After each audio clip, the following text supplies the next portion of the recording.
The Kremlin says it's fake news.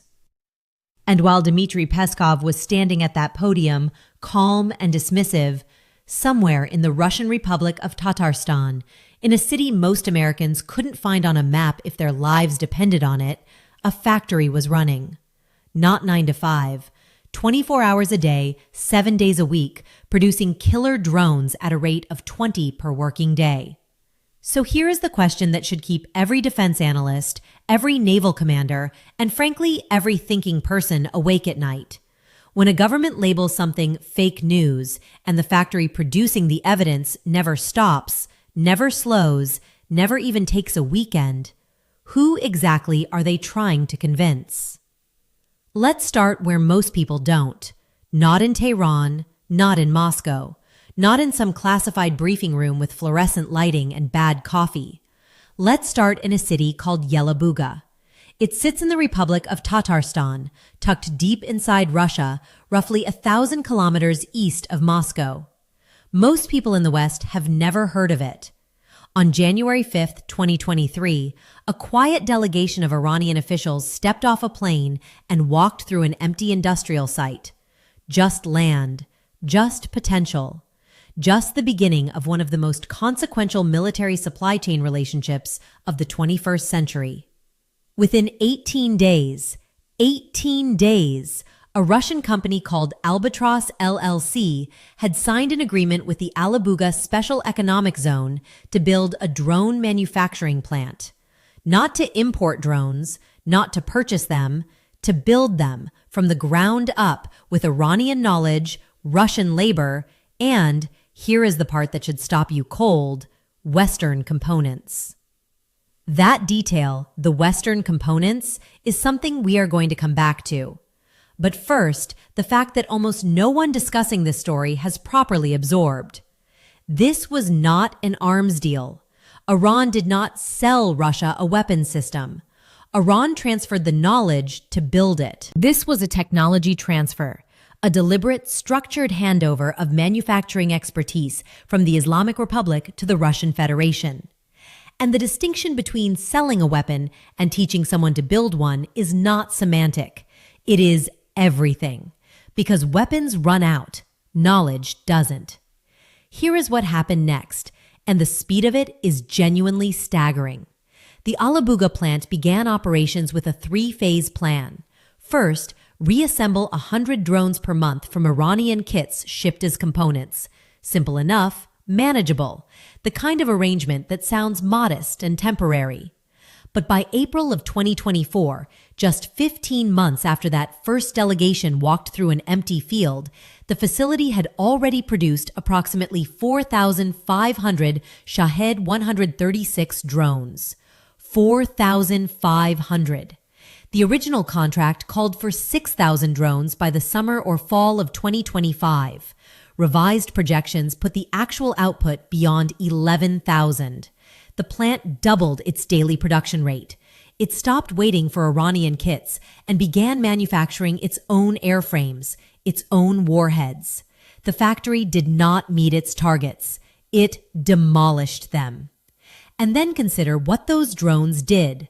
By September of 2024, Russia had launched approximately 8,060 Shahed drones against Ukraine alone.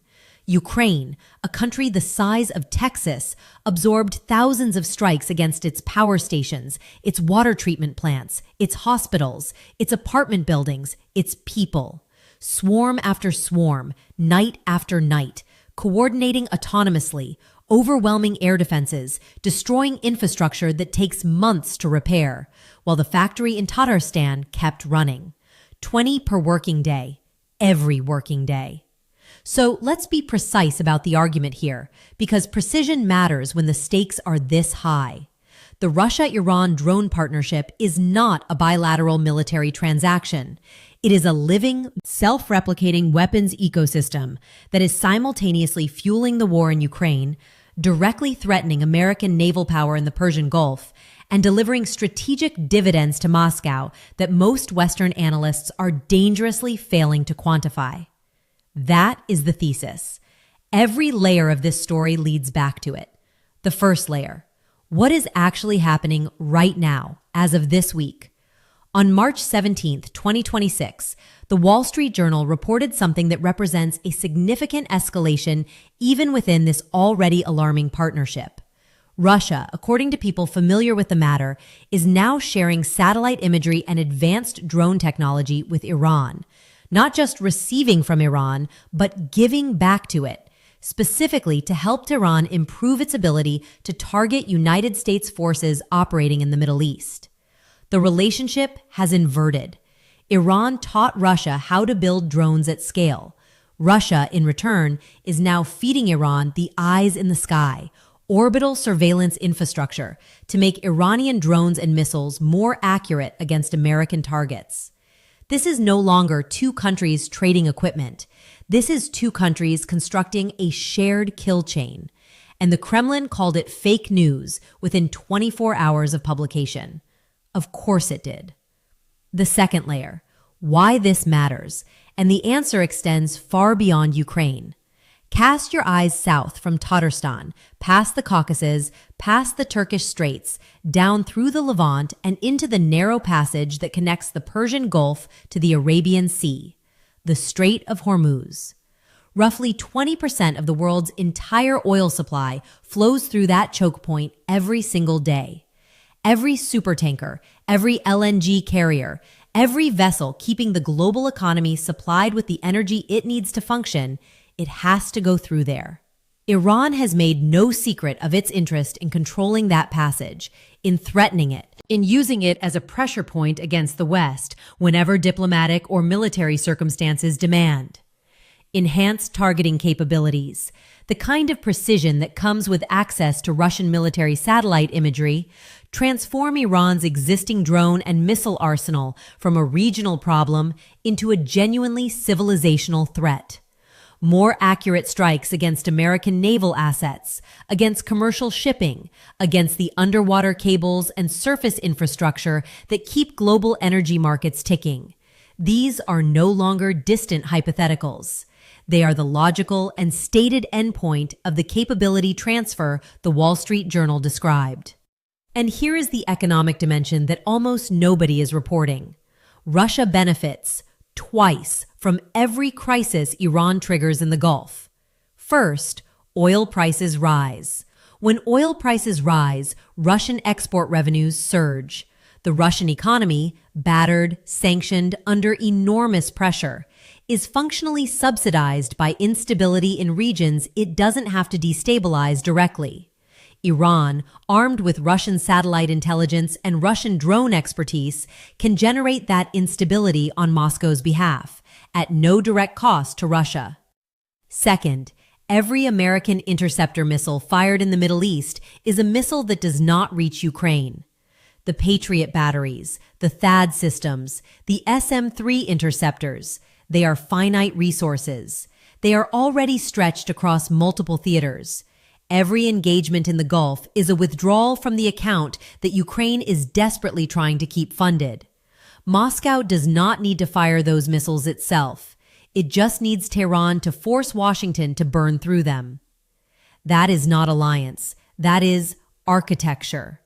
The third layer, and this is where the comfortable Western narrative about economic pressure against Russia and Iran starts to genuinely crack, is the sanctions story. Because the sanctions are real. The United States Treasury has sanctioned the Alabuga Special Economic Zone. It has sanctioned the individuals facilitating the trade. It has sanctioned front companies, foreign suppliers, and the state-controlled Russian firms that supply warheads for the Shahed drones. And yet, the factory runs 24 hours a day. How? The Institute for Science and International Security has documented in careful detail that the drones produced at Alabuga contain GPS modules, field programmable gate arrays, inertial navigation systems, electronic connectors, and accelerometers sourced from companies in Japan, the United States, and France. Albatross LLC, the company running this facility, openly advertised products made in Japan, America, and France as parts and accessories for its drone systems, not through some obscure dark web procurement network, in open commercial materials. We are sanctioning the outputs while the inputs keep flowing through third-party jurisdictions and sophisticated evasion networks that have had 3 years to mature. We are closing doors while the windows remain wide open. Most Treasury designations against Alabuga came well after the plant was already fully operational and scaling rapidly. The enforcement, to use the most charitable possible framing, lagged the threat. Now, the opposing argument deserves its full weight, because there are serious, credible analysts who look at this story and say, stop. The Wall Street Journal report is based on anonymous sourcing. Reuters confirmed it could not immediately verify the claims. Intelligence leaks in wartime are not always what they seem. Sometimes they are deliberate plants designed to provoke responses, shift diplomatic calculations, serve agendas that outside observers cannot fully map from open sources alone. That is a fair and important point. Intelligence reporting demands skepticism, not reverence. The history of Western policy in the Middle East is littered with the consequences of uncritical deference to anonymous intelligence claims. And there are analysts who argue that the drone partnership, while real, is being overstated in its strategic significance.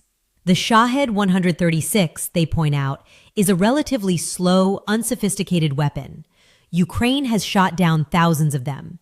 It is, in this view, a high-volume attrition tool rather than a decisive strategic system, useful for grinding down air defense reserves and infrastructure, but not the kind of game-changing capability that ballistic missiles or hypersonic glide vehicles represent.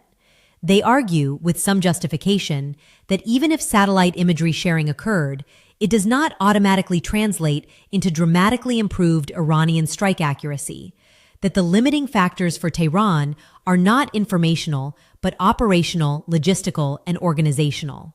These are not stupid arguments. But here is where they fall short, and why they fall short matters. The first flaw in the skeptic's position is that it mistakes the current state of the technology for its trajectory. Yes, Shahed drones are interceptable today, but the Alabuga plant is not standing still. It doubled its production rate. It indigenized its components. The unit cost rose from $48,000 to approximately $80,000, which sounds expensive until you consider that the interceptor missiles used to shoot them down cost between $1 and $4 million each. That arithmetic does not favor the defenders. Every drone that forces an interceptor launch is an economic victory for the attacker, even when the drone is destroyed. And if Russian satellite intelligence begins improving the guidance systems, if next-generation variants integrate better navigation packages developed with Russian technical support, the interceptability argument dissolves almost entirely. The second flaw is more fundamental. The skeptics' framework treats this as a static alliance of mutual convenience, rather than a dynamic platform for accelerating weapons development across the entire authoritarian world. Iran came to Alabuga not just to sell drones. It came to co-develop an industrial base. What has been built at Alabuga is not simply a drone factory. It is a template. It is documented operational proof that two nations under comprehensive Western sanctions, nations the international order has tried to isolate and exclude from the global economy, can combine their technical knowledge, their industrial capacity, and their willingness to absorb risk and produce a sophisticated, modern military-industrial output faster than Western governments can construct a coherent response. They did it in the open. They did it with Western components. They did it in a special economic zone with a website. And the international community spent the first year arguing about whether it was really happening. Now, the single most powerful point of this entire episode, the thing that, when I understood it fully, required me to stop and sit with it for a long moment. We spend enormous energy talking about this partnership in terms of drones. Drones over Kyiv, drones in the Gulf, drones from Tatarstan. And drones are real, and drones are lethal, and drones absolutely matter. But the drone is not the point. The drone is the proof of concept. What Russia and Iran have demonstrated together in Tatarstan is not a weapons program. It is a model a working, scalable, documented demonstration that isolated, sanctioned, internationally marginalized states, countries the rules-based order has tried to contain and punish, can pool their knowledge, ignore the rules, build around the sanctions, use the West's own components, and produce sophisticated military output that directly threatens the world's most advanced armed forces. They did not do this secretly. They did not do it quickly and then hide it. They scaled it, they publicized elements of it, and they kept going while the world debated whether it was really happening. Now ask yourself the question that actually keeps the serious people up at night. If Russia and Iran can do this, together, openly, using chips from Japanese manufacturers and guidance modules from American companies and machine tools from France, what happens when that model is exported? What happens when North Korea, which already possesses its own ballistic missile program, its own industrial capacity, and a complete and institutional indifference to international law, looks at Alabuga and sees a franchise? What happens when non-state actors, well-funded and technically sophisticated, recognize that the template does not require a nation-state to execute? The Shahed-136 is a weapon. Alabuga is a blueprint. And blueprints, unlike interceptor missiles, cannot be shot down. This is the conversation the Kremlin's fake news dismissal is designed to prevent. Because Peskov's denial was never really aimed at Western intelligence analysts who already know what the satellite imagery shows and what the procurement records contain. It was aimed at the diplomatic space, at the forums where multilateral sanctions coordination has to happen, at the parliaments and cabinets where officials are trying to explain to skeptical colleagues why closing loopholes in secondary sanctions matters, why mandating enhanced screening of GPS and FPGA distributors matters, why coordinating with the EU and the UK on enforcement mechanisms matters. Every news cycle spent relitigating whether the Wall Street Journal's anonymous sources were reliable is a news cycle not spent asking why Western microelectronics are still showing up inside Russian drones in 2026. Disinformation does not need to be believed. It just needs to buy time. And time, in a factory that never sleeps, is measured in drones. The Kremlin called it fake news. The factory said otherwise. And somewhere in the Strait of Hormuz, an American naval commander is looking at an interceptor inventory that is already stretched, in a theater that is already heating up, watching a threat evolve in real time. A threat built, in part, with components manufactured in the democratic world, assembled by an industrial partnership that Western policy has failed to disrupt, guided increasingly by intelligence provided by the government that officially denies all of it. The rules-based international order does not fail in a single catastrophic moment. It fails incrementally, through loopholes tolerated too long, through enforcement that arrives too late, through the slow institutional lag between the emergence of a threat and the construction of a response. The drones flying over Kyiv tonight were built, in part, with components from countries that officially oppose the war. That is not an accident of history. That is a system failure. And system failures do not go away when you name them. They go away when you are finally willing to redesign the system. The Kremlin says it's fake news. The factory runs 24 hours a day. And the only question that actually matters now is not whether the Wall Street Journal got every detail right. The question is whether we are going to keep arguing about that while the blueprint gets copied. Character count verification. Approximately 20,450 characters, within the 19,000 to 22,000 target range.